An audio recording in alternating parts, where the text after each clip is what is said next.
The billion-dollar Amazon series Rings of Power is said to be based on the world of J.R.R. Tolkien's Lord of the Rings. But is it a faithful representation of Tolkien's worldview, or is it a modern bastardization profiting off the Tolkien name? That's what we're going to talk about today on Crisis Point. Hello, I'm Eric Sammons, your host and editor-in-chief of Crisis Magazine. Before we get started, just want to encourage people to like this video, subscribe to the channel, let other people know about it. We really do appreciate that.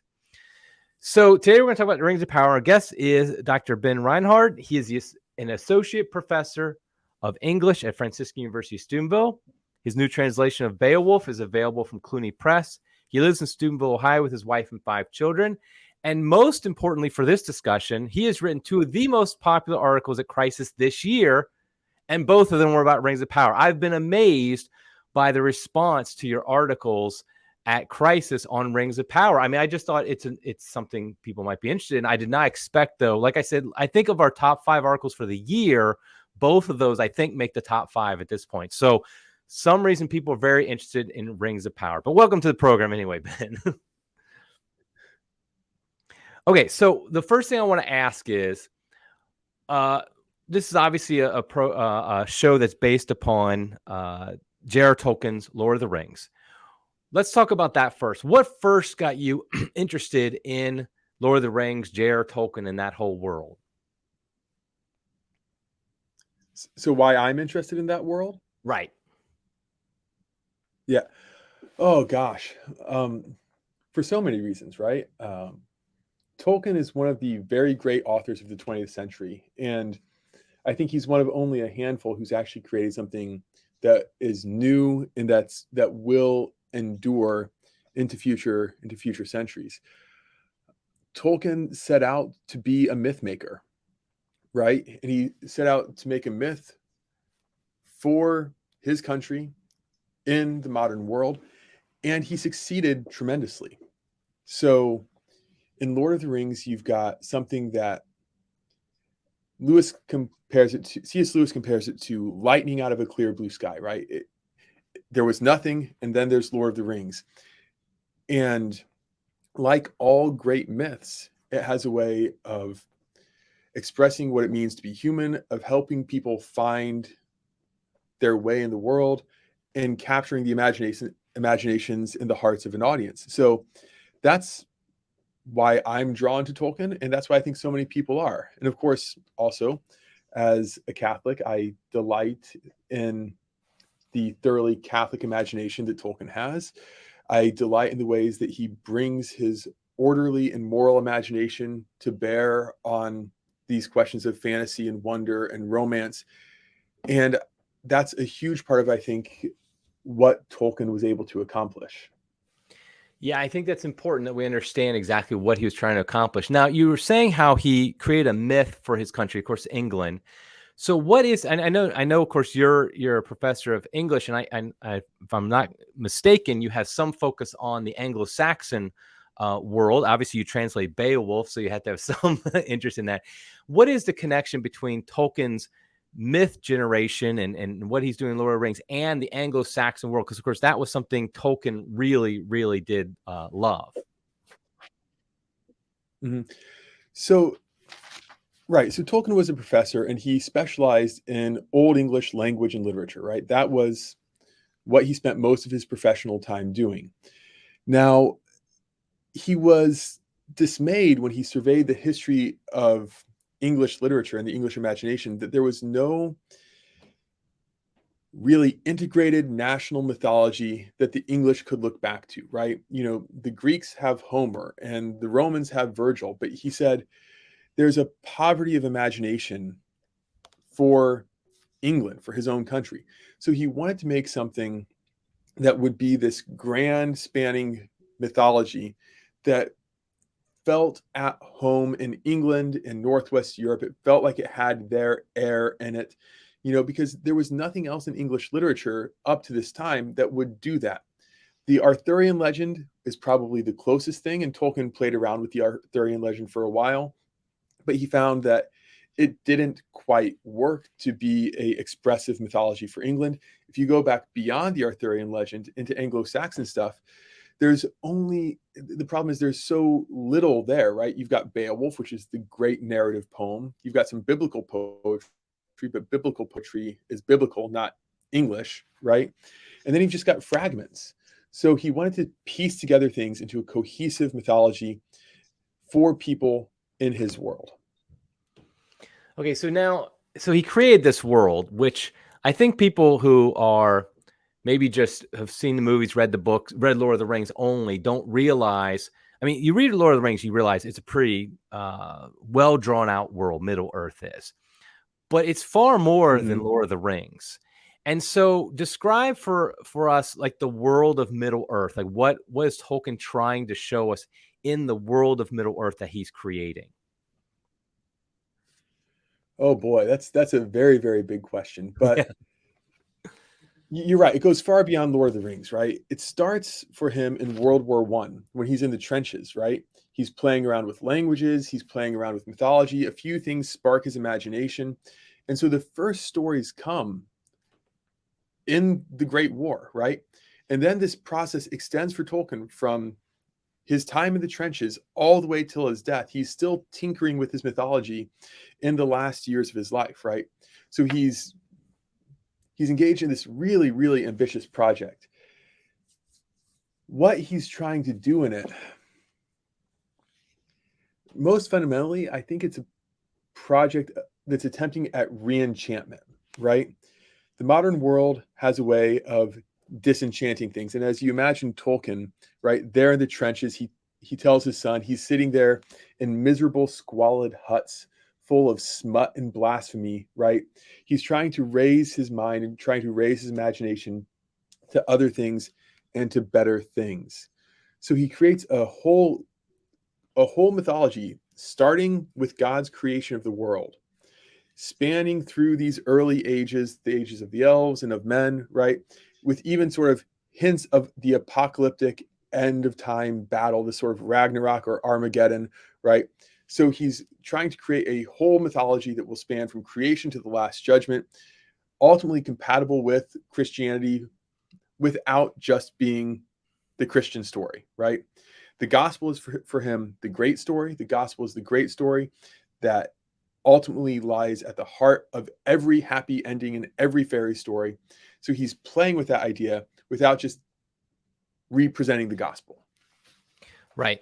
So in Lord of the Rings, one of the things I think that comes out clearly, and I believe this reflects Tolkien's worldview, is you have, first of all, you have the Shire with the hobbits, which is this very agricultural, very simple type of existence.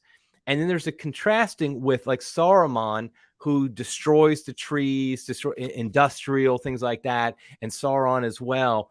What is Tolkien trying to say with this comparison between the Shire as almost this idyllic world, which very much does harken back to some agricultural England, things like that, versus the industrialization of the world? I mean, it seems to be a pretty modern message that he's trying to tell there.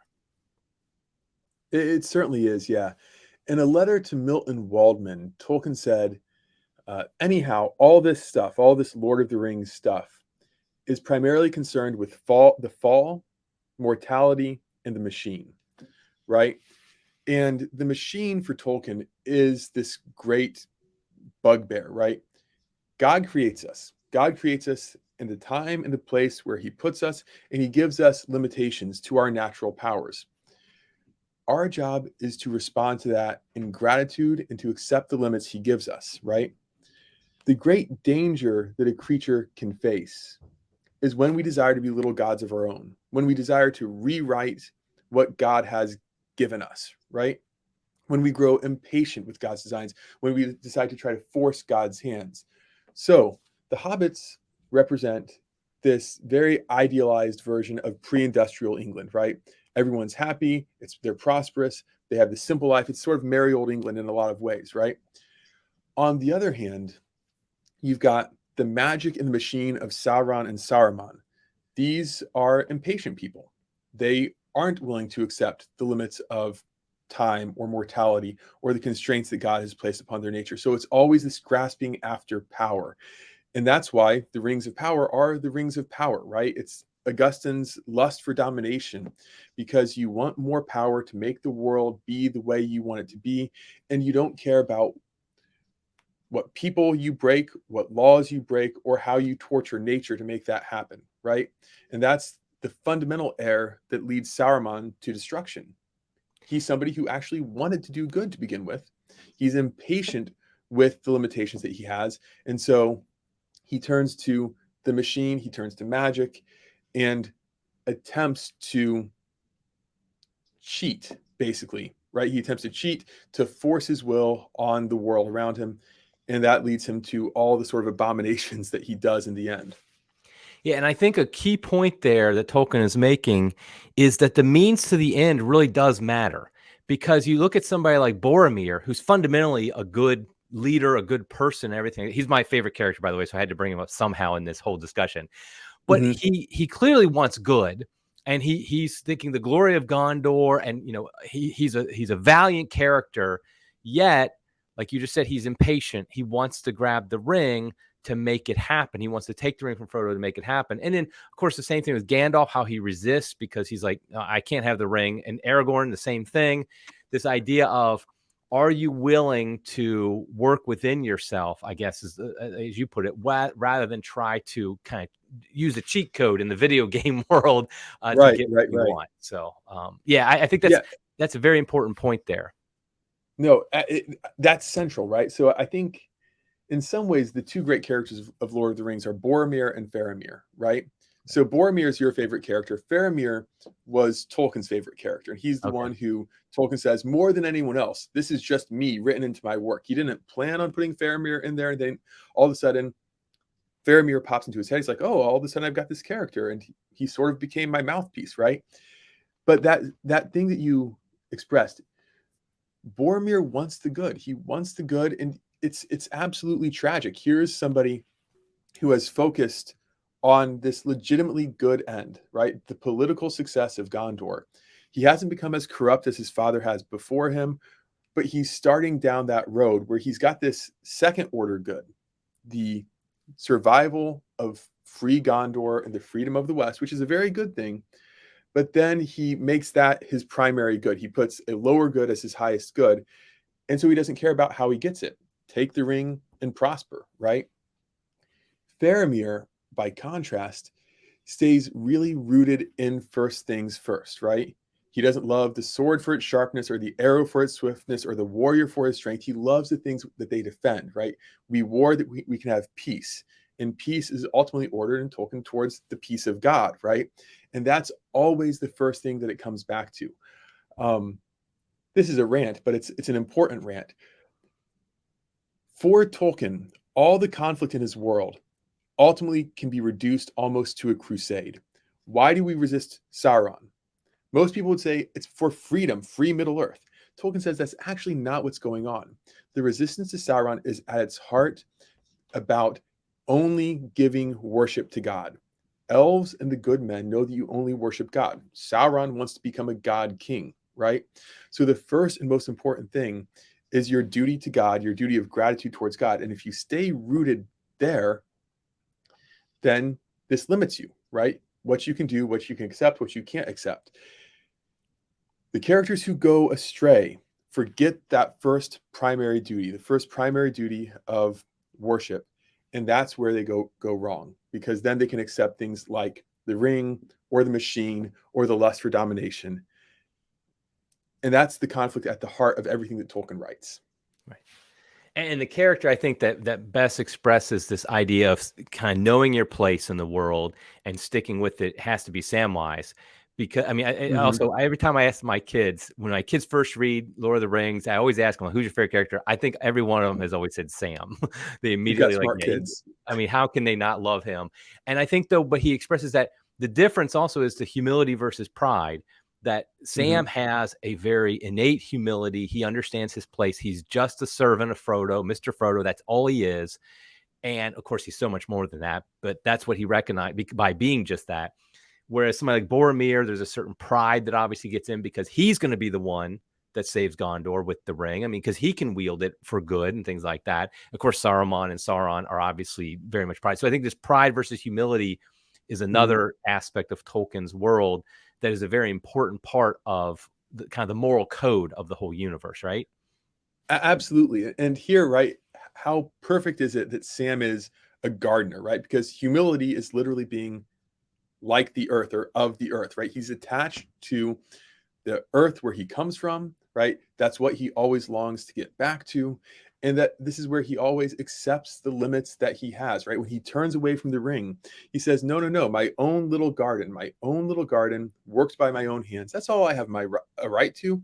And that's all I want. I don't want, you know, a legion of slaves to enact my grand vision. I just want my own little plot of earth. So we draw the grand themes of romance and quest and adventure, and we draw that back down and root it in that fundamental Christian humility, right? Because after all, our God's the one who exalts the humble and casts down the proud, right? As the Magnificat says. And that is really everything for Sam. And in many ways, it's everything for Tolkien too. Now, we could, of course, have a whole semester series on the vision of Tolkien and Middle-earth, things like that. But I wanted to at least establish for a few minutes at the beginning here what Tolkien's message was, what the fundamental moral code was of Middle-earth, because now we're going to start talking about the various Hollywood adaptations of it, particularly Rings of Power, of course. But first, before we get on Rings of Power, let's talk about the one that most people are very familiar with, which is the Peter Jackson adaptations. When Lord of the Rings came out, the trilogy, I guess it's been 20 years now, I think, since they came out. That, of course, was a big deal.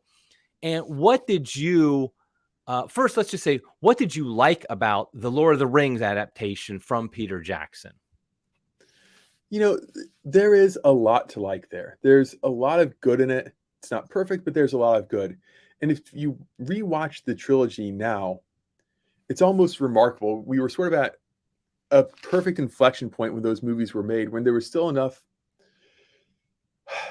cultural cohesion that you could make them in a straightforward way without undermining everything. You had special effects advanced just far enough that you could make the movies credibly and look good. And then what Peter Jackson tried to do was a good thing, right? Some characters like Sam and Boromir, I think he brings to life in a particularly beautiful way, right? The loyalty and the devotion of Sam, the conflict at the heart of Boromir, those things are very, very well done. Also, it's clear that that project was sort of a labor of love, right? The effort that they brought into making everything real, right? Bag End is real, and you can tell the care that they lavish on making those round doorways and making it feel just like it should, or the buildings they built, or the sets, the miniatures. Like it's visually, it's a feast, right? And then Lord of the Rings is a big enough book that if you're trying to be faithful to Tolkien and you're really trying, the book itself will guide you, right? So the main plot is largely preserved, the main themes are largely preserved, not perfectly, but all in all, pretty well, with some real anchor performances. Ian McKellen as Gandalf, Rudy as Samwise, right? Sean Astin as Samwise, Sean Bean as Boromir. All those are really, really excellent. So those are the things that I like. It does make a faithful attempt at capturing Tolkien's imagination as best as it can. They did, in fact, exercise considerable care in making sure that they weren't adding too much new. And then they also really brought great characters to life in a convincing way. Andy Serkis's Gollum would be another one that they did, I think, an exceptionally good job with. So far, those are the good things. Yeah. So now where would you say that, and I would just, by the way, I'd agree with that. I think it felt like to me that Peter Jackson was trying the best he could to be faithful to the books. I mean, he was trying. I mean, yes, because he's a Hollywood director, he's obviously unlikely to really capture everything and understand everything himself. But it did seem like he was trying in that Lord of the Rings trilogy, which I give him a lot of credit for. But where would you say he fell short in not necessarily like one little thing or that, like not having Tom Bombadil in there or something like that, but like just overall, where do you think he fell short of Tolkien's vision when he made the movies? So I think the worst thing I could say about Peter Jackson is that his understanding of goodness is itself a little bit deficient, And the weak understanding he has of goodness limits him in what he can do. So you see this to an extent even with the hobbits, right? The hobbits are, aside from Frodo and Sam, when you're in the Shire, the hobbits, they're kind of clowns, right? They're kind of buffoons, right? They just love to eat and to drink, and you don't see the labor, and you don't see the discipline, and you don't see the effort that would be required to keep that world running. So the hobbits become sort of clownish and goofy, right? Because you don't understand the very real virtues of simple agrarian folk. I think that's one problem. If you look higher, he has even greater difficulties when he tries to capture these higher goods, right? So Aragorn gets very much reduced under Peter Jackson's treatment. He's the reluctant hero. He doubts himself. He needs to be pushed continually into doing what he's supposed to do. And that's not who the character is at all in Tolkien, right? The problem is that Peter Jackson, personally, in our modern age generally, doesn't do well with confident, noble, and truly good characters. We live in a cynical age. So if you're going to be the hero, you've got to be the reluctant hero, right? The worst problem, I think, is probably with Jackson's treatment of the elves, right? The elves become simply weird, right? They're weird, they're ethereal, they're aloof, they're unnatural, right? They've got this alien quality to them. Galadriel is the best example, right? She's supposed to be as noble as any queen, but as merry as any girl you ever saw with flowers in her hair. She's supposed to be natural beyond what we can imagine, right? But they all walk around as though they're sort of doped up on sleeping meds, and they're all aloof, and they're all, because we can't handle the awful majesty of goodness. And I think that's the worst thing, is that Peter Jackson can't handle the awful majesty of goodness. And so we always, always, always bring it down a notch, right? Men become ineffectual, right? Every time you encounter a kingdom of men, whether it's Rohan or Gondor, these people are just hanging on by a thread, and they're utterly incapable of doing anything good on their own, which is very, very far from what Tolkien wanted you to understand about the heroic striving against evil that his works present. So because we don't understand good, we can't get the battle of good and evil quite right. Characters get degraded, and the themes of the work don't get presented quite the way they should be. Right. That's probably the central critique.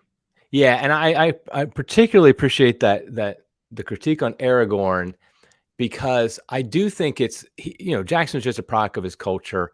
He almost couldn't help himself, that we just cannot have heroes that are truly noble. I feel like, I was reading not too long ago, I've been reading about Alfred the Great, and like you try to, in fact, one of the best biographies I read about was written by a Protestant not too long ago, and it was because he was basically saying, yes, this was a great man. He was noble. He was a philosopher king. I mean, all these things that are the myth about him are actually what he was. Mm-hmm. Whereas all scholars try to do is downgrade him, say, no, he's not really that great. He didn't really do this. He didn't really do that. And we do that with everybody. Anybody who has a myth kind of surrounding, of course, we do it most of all with Jesus Christ, because we try, the secular scholars try to downgrade him, but we do it with everybody. And so it's almost like just instinctive, because that is the one character that I think if you read in the books compared to the movies, Jackson's movies, Aragorn probably is the most different, not in his actions. A lot of his actions end up being the same, but in his internal drive and kind of how he thinks of things. But I do think that's just, I'm not trying to defend Jackson, but I just think almost he couldn't help it, because it just, that's what you do in Hollywood, particularly. No, and I think that's absolutely right. And it's such a sadness, right? Because one of the great things that comes with the Christian literary tradition is we get heroes who can suffer, right? We get heroes with Christ as the archetype who can become sort of suffering servants. This is where Aragorn is really, really great. He's not just a knight in shining armor. He's scorned, and he's mocked, and he's excluded, and he has a very hard life, right? Because this is something that the Christian tradition gives us fully, right? But then when you get to the modern tradition, it's not enough to have a hero who's, physically vulnerable. He has to be spiritually vulnerable too, because you can't have that single-minded pursuit of the good. Because do we even believe that there is a good, right? So they've got to doubt themselves. They've got to be racked with insecurities. They've got to be unwilling. They've got to resist, right? Because we don't have a clear sense of the good to anchor heroism in. So that is the great betrayal, more than anything else, in the Jackson trilogy, of what Tolkien was trying to do. Right. Now, I was thinking about also reviewing a little bit of the Hobbit trilogy, but I think what you said in your article was best. Like the less said, the better about that trilogy. We'll just kind of push that aside because that was a travesty. So let's get to the Rings of Power here, this film adaptation. So, as we said, the Jackson Lord of the Rings trilogy, not terrible, not bad. I had some very good points to it and some flaws. Now we're going to go to Rings of Power. First, let's make sure and just for everybody watching this, you have been watching it. I have not. So thank you, for doing that for the rest of us. But what I wanted to ask you, what story is it trying to tell in the sense of, let's just take a step back. Because in the Middle Earth, there's the three ages. I'm a Tolkien fan, Lord of the Rings fan, but I have not gone to the level of the super fan. So I sometimes might not always remember, but I believe the third age is Lord of the Rings. Is Silmarillion the first age mostly? Right. And so there's three, and of course the fourth age is after Lord of the Rings, the Reign of Man and all that stuff. So where is the Rings of Power situated? Because I've heard people say, in fact, I don't think I told you this, but I got an email that just railed on your last critique of Rings of Power, because you were saying how, and it was completely focused on the fact that Rings of Power is supposed to represent Silmarillion. It's telling the story of Silmarillion, and you didn't understand something like that. And I think I'm pretty sure he was wrong about that. So tell us, what is Rings of Power actually? What's the story it's trying to tell in Tolkien's Middle Earth? All right. So the 1 minute Tolkien mythology goes like this. You've got the first age, which is dominated by the elves, and it's the battle between the elves and Morgoth, right? And they're fighting over the Silmarils, which is where you get the name Silmarillion, right? The elves lose this battle because they began it against the will of God, essentially, right? And they began it in an evil way. So all sorts of evil fruits come from a bad beginning. They're trying to fight evil, but they're themselves clouded. They lose. They're only saved in the end by the intercession of Eärendil, who's a Christ figure, whose name is actually drawn from an Old English Advent lyric. That's we'll put that aside. They're saved then by this great war of wrath when the angelic guardian spirits of the world release wrath on Morgoth, and the great enemy is defeated. That ends the first age. Okay. The second age is like 3,400 years, right? And it goes from the War of Wrath all the way to the Battle of the Last Alliance, which is where the movie trilogy begins, right? Elendil and Gil-galad fighting against Sauron. So in the second age, you have the Kingdom of Numenor. You've got eventually Sauron resurfaces and we forge the Rings of Power. Then we have the battles against Sauron. Then Numenor falls. Then finally you get Elendil and Gil-galad casting down Sauron and Isildur taking the ring, right? Finally, then you get the third age, which goes from that battle through a few millennia to the time of Frodo and Sam and Aragorn, right? So those are the three ages. What the trilogy, or what the Amazon series is trying to do, is to tell the story of the second age, which is, to be fair, a real challenge, right? To tell the story of the second age, you've got 3,400 years. Now, if you've got a character who's like Galadriel, maybe you can do that because she's an elf and she doesn't really age, right? But you've got dozens, hundreds of generations of men in that time. How do you tell a story with such a cast of characters? So what they decide to do is compress all 3,000 years of that history to a single point in time and tell you the aftermath of the War of Wrath, the forging of the rings, and the downfall of Numenor, and the War of the Last Alliance. They're trying to tell you those four stories, which are separated by millennia, in a single point of time in a single series, right? And to your interlocutor's point, they're actually not doing the Silmarillion. They don't have the rights to the Silmarillion, and they don't have the rights to, Amazon doesn't have the rights to the larger mythology. They're basing what they do off of the appendices primarily to Return of the King. That's what they've got access to. So they're building out this world on very, very slender evidence. If you look at your volumes of Lord of the Rings, you've got 1,000 pages, and then you got those 200 pages at the end, which are mostly stuff about language and names and genealogies. That's what they're building off of. Okay, so there's not a lot of source material. So the first age, your source material is Silmarillion. The third age, your source material is really Lord of the Rings and The Hobbit. And then your source material for the second age is mostly just appendices and the appendices to Return of the King, which isn't a story as much as just more facts, kind of what happened. Yeah, it's facts and it's background information. Okay. And again, you could tell a much better story if you had the rights to some of the unpublished stuff, if you had the rights to the Silmarillion, which does do some second age stuff, right? The Tolkien estate's releasing a new book on the fall of Numenor this month, right? If they had rights to that, they could tell a much fuller story. They don't have rights to that. So yeah, they have a challenge of basing a $1 billion series on an appendix, basically, is what they're doing. Exactly. And so their hands are in some ways tied, right? Where they can't reference a lot of stuff that they would want to reference. On the other hand, they're completely free because they can make up whatever they want, right? And that does seem to be what they're doing, right? They take the names from Tolkien, they take the broadest contours from Tolkien, and then they just mash it all together, right? So it is not, I think, a project Tolkien would be happy with. I referenced this in one of my articles. He was obsessively detail-oriented. You know, he complained when a director wanted to adapt Lord of the Rings. He would complain about the number of steps on the Tower of Orthanc. He would complain that, well, they shouldn't be eating a sandwich at this point. I say they're smoking a pipe. You know, he was obsessively detail-oriented and wanted things to be done his way. Now, we can allow for some departures, right?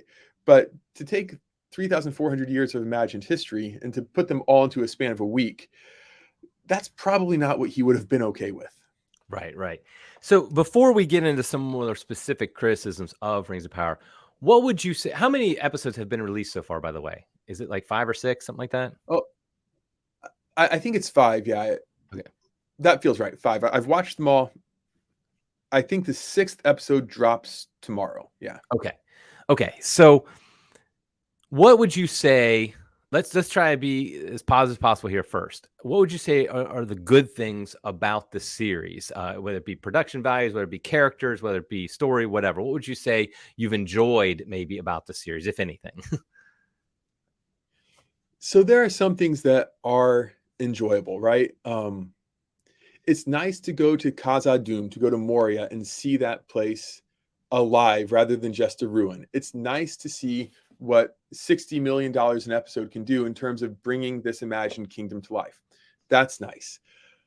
Some of the dwarvish characters can be pretty enjoyable. There are nice father-son interactions between Durin, the king of Khazad-dûm, and his son, also Durin. So you get some good stuff there.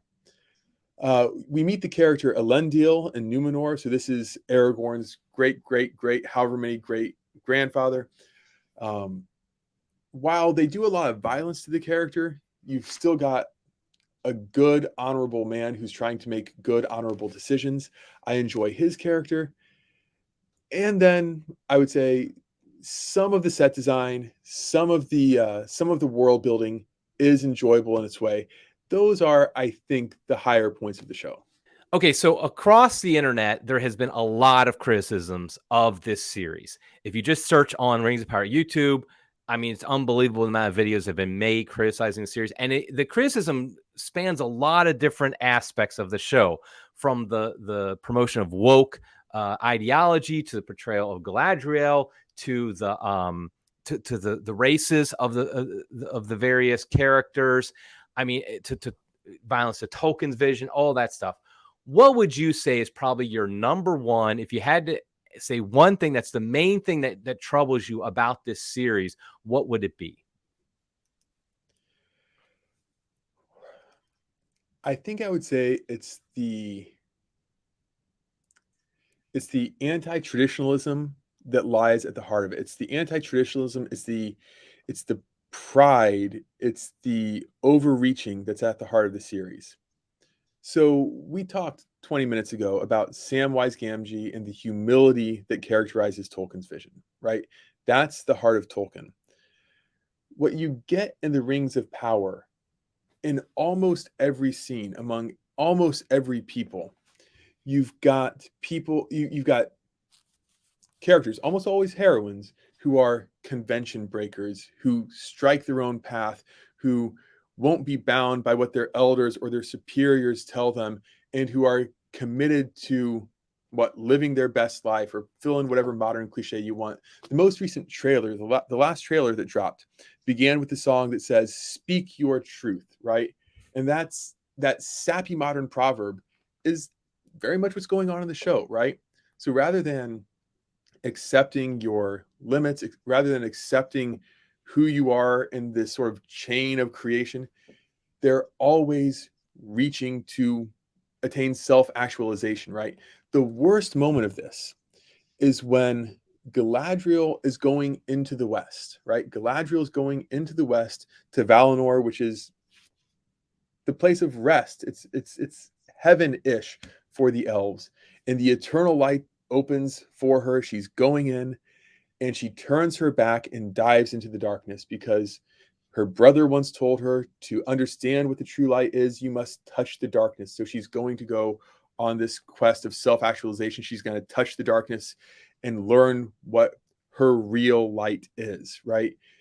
And the idea of touching the darkness, the idea of turning your back on the light to be true to yourself, is as far from Tolkien as you could possibly get.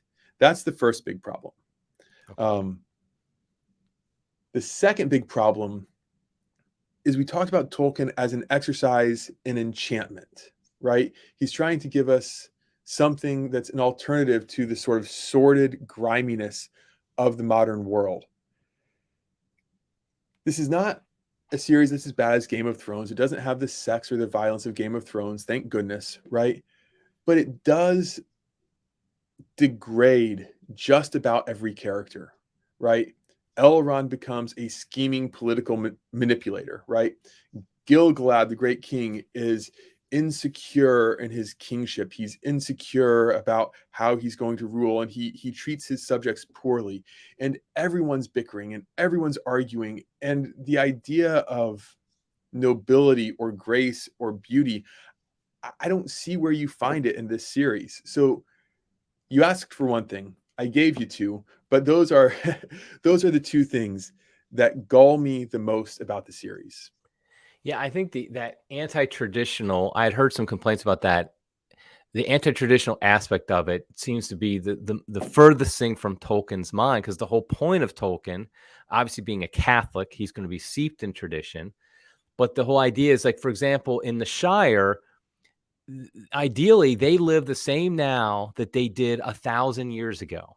There's no real Mm-hmm. change in their community, and and there's no trying to break out. I mean, the people in Hobbiton are not trying to break out and be free, but that really is the modern ideal now. That if you how many movies have been made about the guy who grows up in the small town, but he's got to get to New York or something like that? I mean, the idea that New York or LA, that's the center of action, and you have to get out of these backwaters. Well, the Shire is the backwater, yet it also is the idealized world in Tolkien's mind. And so, like, I just see, Mm-hmm. and therefore, it's because it's very traditional. That's the thing about the Shire, is it's very traditional. And so, this idea of breaking free of what your fathers did or your mothers did, it just seems to me completely antithetical to Tolkien's moral vision of Middle Earth. And So, I think that's right. Absolutely. And you will have Bilbo, he'll go there and back again, and Frodo will go there and come back, and he won't be able to stay in the Shire. And the Shire is not perfect, right? right. But it's good and we love it. It's good and we love it. And you don't have to scorn it. And you certainly don't set off to create your own reality, right? that's what gives you the scouring of the Shire in the end. The people who say, no, I'm going to go live my truth, be my best self. That's what leads to Lotho Sackville Baggins and chopping down the trees and turning people out, because you're going to create the new world. That's not how Tolkien works, right? Right, right. Now let's talk a little bit about the portrayal of Galadriel, because I think that's probably, she is the I know there's a lot of characters in the show, but my understanding is at least she's been promoted as the main character based upon the promos, the trailers, and everything.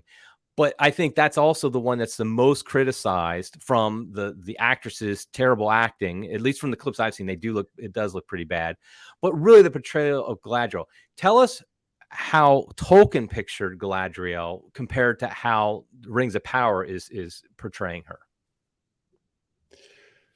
That is a massive, massive question, because Galadriel is one of the characters who most captures Tolkien's mind, and he will, from the time Lord of the Rings is written, he keeps revisiting her and tweaking her backstory and monkeying with things here and there. So it's hard to say exactly, here's what Tolkien thought about Galadriel, because it does evolve a little bit. But the dominant note is this, right? In the whole Tolkien corpus, we start off with her youth in the West in Valinor, where she is undeniably great. He does say at one point in one of his letters, she had an Amazonian disposition in her youth in the West, right? So she does have the sort of like warlike and athletic qualities. That is actually Tolkien, right? But then that's as far as it goes, because throughout the mythology, she becomes someone who turns from the idea of feats of arms or feats of athleticism, and she becomes a healer, she becomes a preserver, and she becomes this idealized maternal femininity, as I guess what I'd call it, right? So she becomes and is in the Lord of the Rings this image of feminine grace and beauty. To the hobbits, she has a quasi Virgin Mary feel, right? Just a little bit.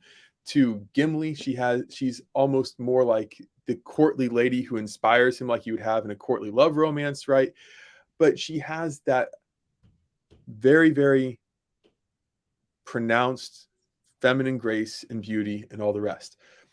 She is, for all this, a complicated character, because in the dominant stream of Tolkien's mythology, she's actually a penitent, right? Because she's one of the elves who rebelled way back in the beginning. She's one of the elves who ascribed, in some ways, to the pride of the rebellion.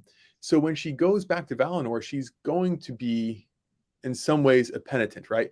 So those are the two streams, right? The feminine, idealized queen, but also the sort of penitent sinner that make the dominant vision of Tolkien's Galadriel. The show gets none of this, right? And it's the weirdest thing. They want to make her a greater hero. What they do is they demote her. They take her from being one of the highest and most noble and most respected elves, and they make her sort of a mid-level army commander who's so obnoxious that her soldiers mutiny against her, right? She's oppressive to her underlings. She's snotty to her friends. She's rebellious to her king. Truly, she's just about the least likable character I've seen anchoring a show, right?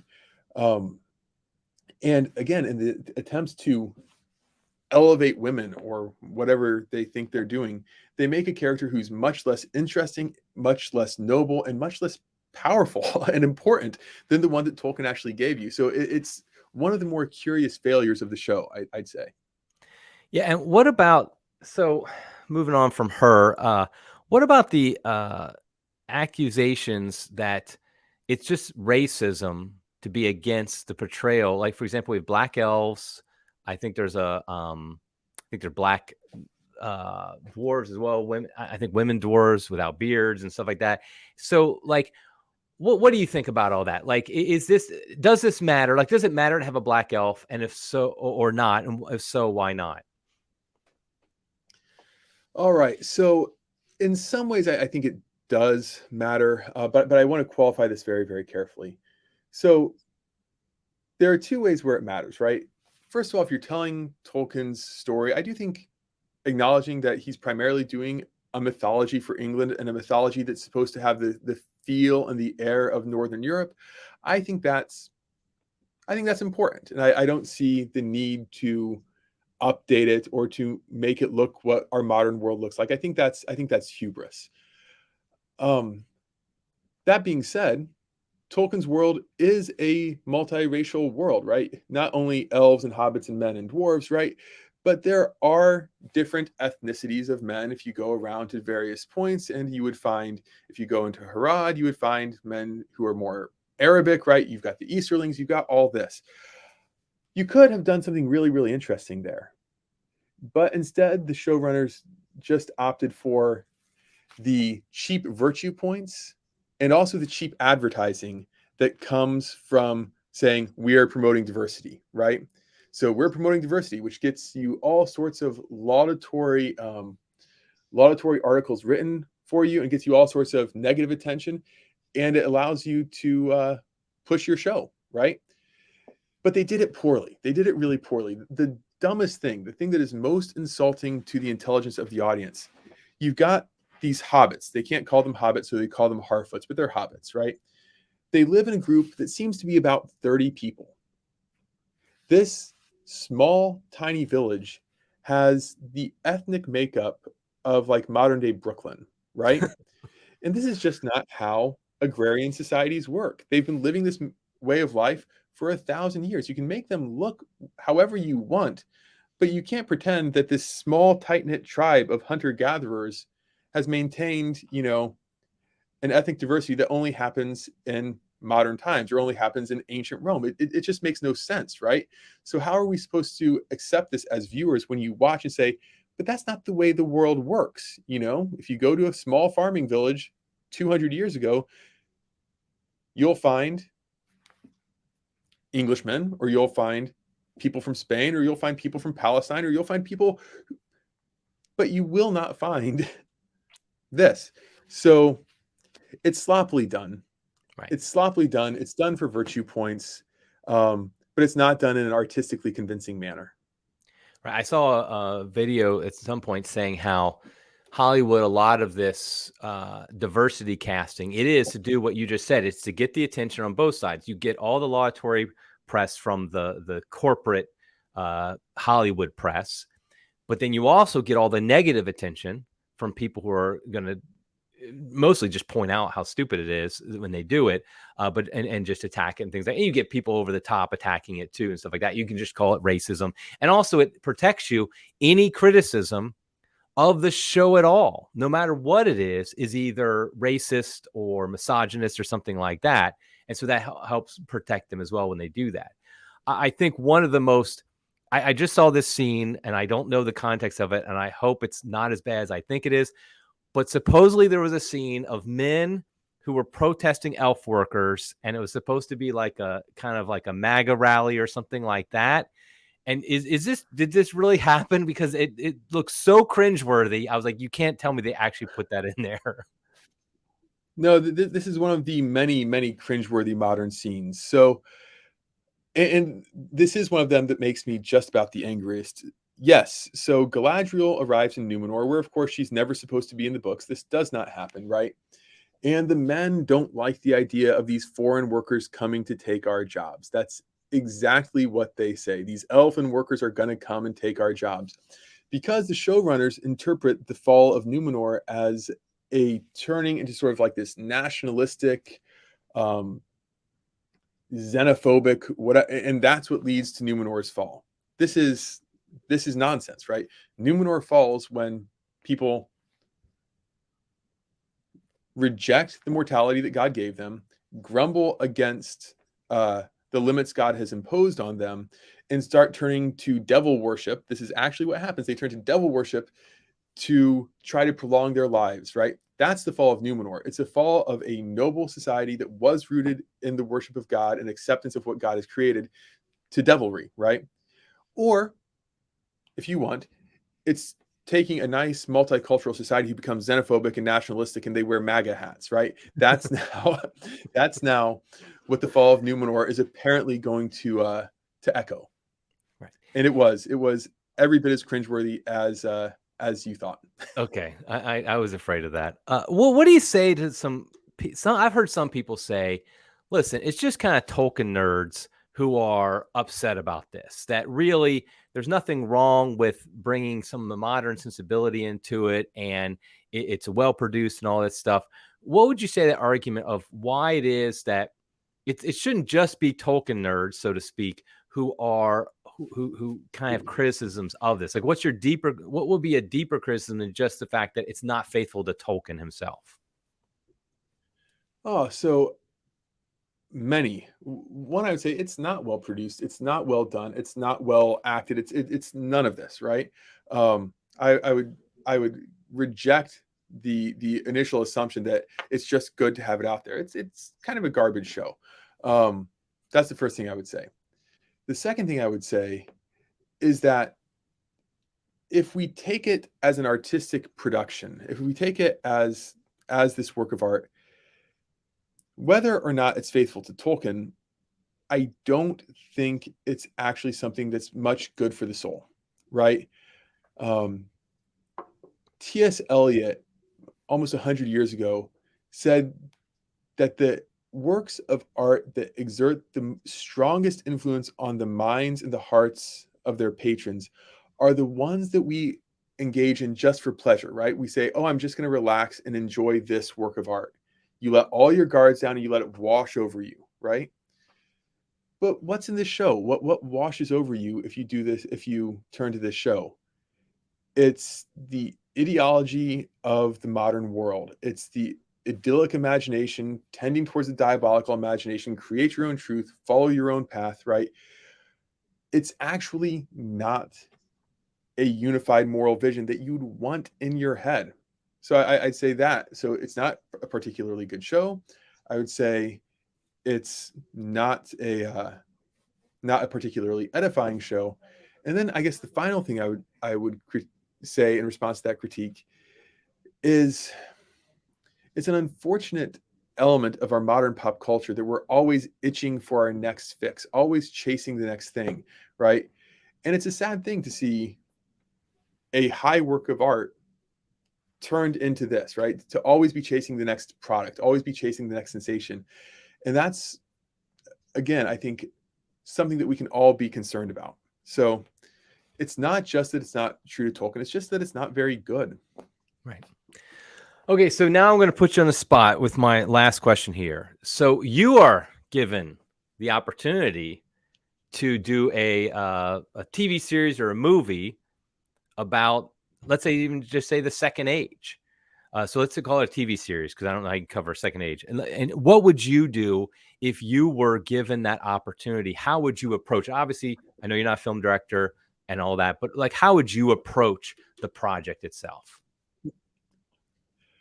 So I think it would be a mistake to try to tell the story of the Second Age all together in a single nutshell, right? Um, I think the thing to do would be to break out elements of it that are particularly well suited to cinematic adaptation and to treat these each in their own right. So you could absolutely do an interesting series about the forging of the rings, right? That's going to primarily focus on the elves, so you don't have to worry about your aging actors, right? And you've got a very clear tragic arc in the forging of the rings. That's a complete story. The fall of Numenor is a story. So if you look at the last generation of Numenorians, you could tell a concrete story there that would be perfectly satisfying. You could, if you wished, you could look at a few of the little vignettes of Numenorian history that Tolkien gives you that also would be susceptible to that treatment. And that's, I think, the way that you move forward. You don't try to tell the story of 3,500 years of history in a bottle episode, right? Instead, you hit the high points, give them each the treatment that they deserve, and then you can fill in the other things by flashback, by montages, right? Much as they did with the Lord of the Rings, right? The Lord of the Rings gives you a sense of the history that came before, but it doesn't have to show you all of it. And it doesn't have to bring in things from a time that absolutely don't fit. So I think that would probably be the way forward for a future adaptation. Okay. And I said that was the last question, but I just thought of something else I wanted to know. So the title of this series is Rings of Power, but I've seen nothing in any of the trailers or discussion about the rings. Is the ring, the Forging of the Rings, actually part of this story, or not? Um, so I don't know if we're going to get to the forging of the Rings of Power actually in this miniseries. That might be something that waits towards season 2. They have started to set it up where they've introduced Celebrimbor, the elf who does forge the rings. They're constructing this massive forge right now, but I don't know if we're actually going to get to the Rings of Power in the first season of the Rings of Power. Okay, so maybe that's going to be a thing where they end the season on, like just pointing towards the forging of the rings. So, which I get that. Okay, That might be, yeah. okay, well, great. Well, thank you very much. I appreciate this. I appreciate the articles you've written for Crisis on Rings of Power. I encourage. I'll put links to that in the show notes so people can go back to them if they haven't already read them, which I imagine everybody has already read them because it seems like everybody read them. So, which is great. I appreciate it. I also appreciate you taking one for the team by actually watching the series, so the rest of us don't have to. And I appreciate that as well. So, one last thing: is there anything like, is there any adaptation? I mean, obviously we could rewatch Lord of the Rings, Peter Jackson's, and that would give us something. Is there anything else that we could do to really understand Tolkien other than just obviously read Lord of the Rings, read Silmarillion? Is there any other good resource to really understand Tolkien's vision? Oh boy. Honestly, just about my favorite thing to do is to read his letters. So he's going to explain his own vision in his letters, and you get a lot about his faith and you get a lot about his life. I'd start there. Holly Ordway has a new book out on Tolkien's faith, which I haven't had a chance to read yet, but uh, I would encourage people. Actually, that's coming out next year. I take that back. But Holly Ordway's work I would recommend. Tom Shippey is also a very good author if you want to understand how Tolkien's craft works. So I would plug those, Okay. and hope people have time to check them out. Okay, great. Well, again, thank you very much. I really appreciate you coming onto the program today. Thank you so much. Okay, until next time, everybody. God love you.